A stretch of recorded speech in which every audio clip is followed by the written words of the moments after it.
Well, there it is. There's the fire.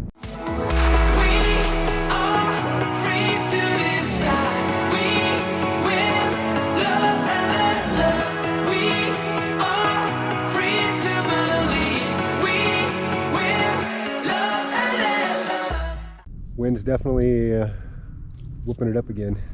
Looks like some thick black smoke in a couple of spots. I would imagine it might be a big thick grove of trees or something.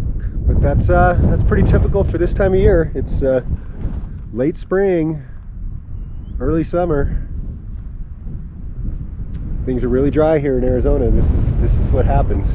So hopefully all the people that are boondocking in those areas are being safe and are able to get out, and hopefully the rest of the people boondocking around and on public lands are being safe. You know, there's a fire restriction right now for a reason. It's a tinderbox everywhere. Okay, we're back out here at the fire. It's 2:20 in the afternoon. First video on the fire just came out about 20 minutes ago. From the landmarks I can see in between us and the fire, it's still a good 15 miles away, but I'm sure by now it's crossed over Highway 180.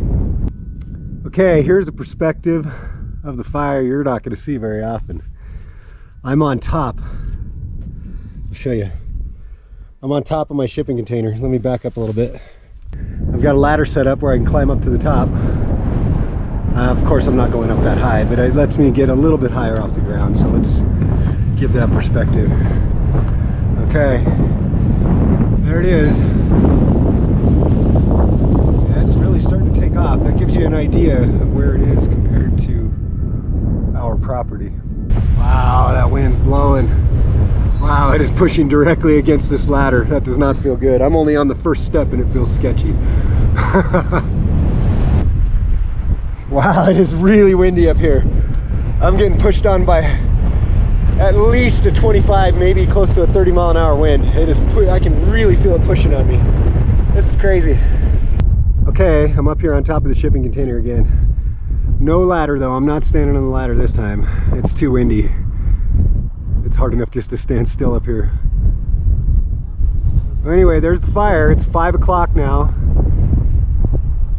It's been about another 2 hours since I filmed last. It doesn't look to me like it's yeah, I don't think it's shrinking, and I don't think they quite have it under control yet. I'll be curious to see what it looks like tonight in the dark. I'll see if I can get some shots of it again. I'll try and take some at sunset and then at dark. Okay, it's actually with the GoPro. I'm back up on top of the shipping container. It's 7:45, and there's the smoke line over there. It's kind of hard to see now. It's looks like they're probably getting it under control. That's good. Wow, look at this sunset. I'll just turn a 360 here at the sky and let you see this beautiful sunset. It's a whole different perspective up here on the shipping container. If you hear that noise in the background, Sue is watching Rock of Ages. That's one of her favorite movies.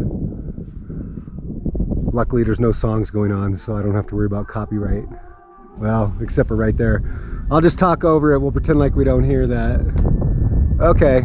All right. See y'all later. This is an update on hunting chipmunks and pack rats. So I've switched from my Ruger 1022 to the shotgun. I had way too many missed shots on the chipmunks. They're fast. It's hard to get close to them, and they're hiding up in these juniper trees with tons of little tiny branches, and it's just too hard to get. It's too hard to get a 22 in there at them sometimes. So I've switched to the shotgun. I'm just running basic 7.5 target loads in it. This is my Mossberg 930 JM Pro. It's a 3-gun setup shotgun. I got turkey high-vis sights on it, and I'm running the full choke in it. I like to run a tight pattern, and I don't mind aiming at what I shoot at. So with a full choke in there, even a 7.5 gives me it gives me at least 50 feet of reach or more. And what I'm doing for the pack rats is I have instituted the use of my amplified hearing protection.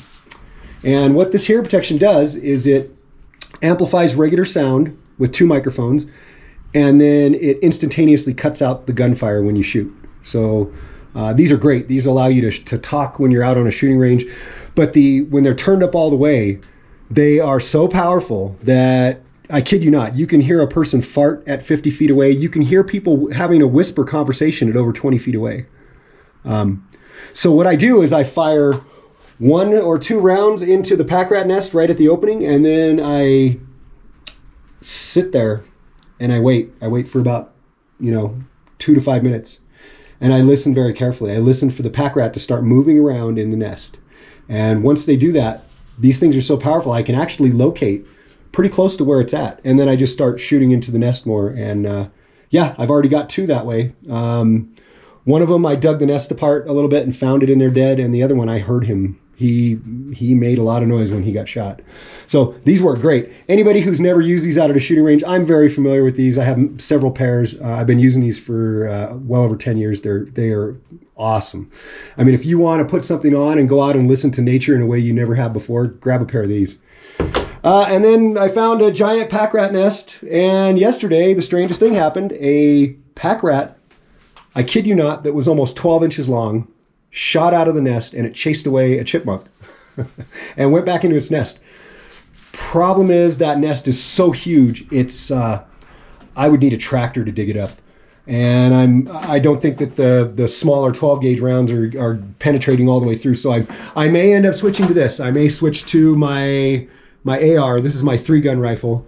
This is set up for competition. It's set up for shooting fast.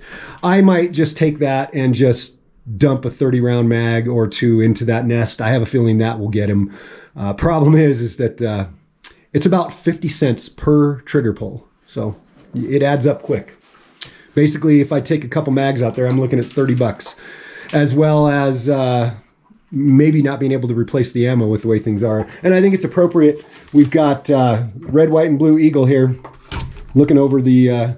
but this is basically what I've been using to hunt. That and my Ruger 1022. It's been going really good. And something that I didn't expect, I have never been a hunter my whole life.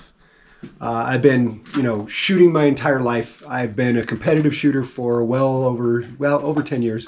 But I never really got into hunting, and I really I spend about an hour a day out walking around. Sometimes I get something, sometimes I don't.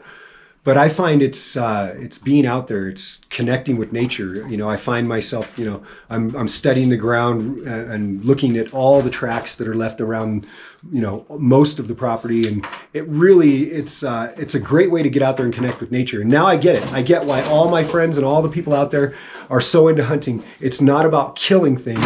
It's about connecting with nature. So, yeah, I'm really enjoying it. One last thing I will talk about, I love the United States. I love freedom. Not yesterday, but the day before, I was sitting editing and I heard my neighbor up the way firing some class 3 weapons, which if you don't know what that is, that's fully automatic rifles. And that's normal out here. Yep. I love the West. I love being in a rural area in the Wild West. I love the fact that every one of my neighbors is armed. I love the fact that I was standing outside hunting pack rats yesterday, and my neighbor drove by, sees me standing there with a loaded shotgun, and says, "What you doing, hunting pack rats again?" It's just a normal thing out here. I feel bad for you people that live in countries or in states where you're not allowed to have this kind of freedom. So there it is.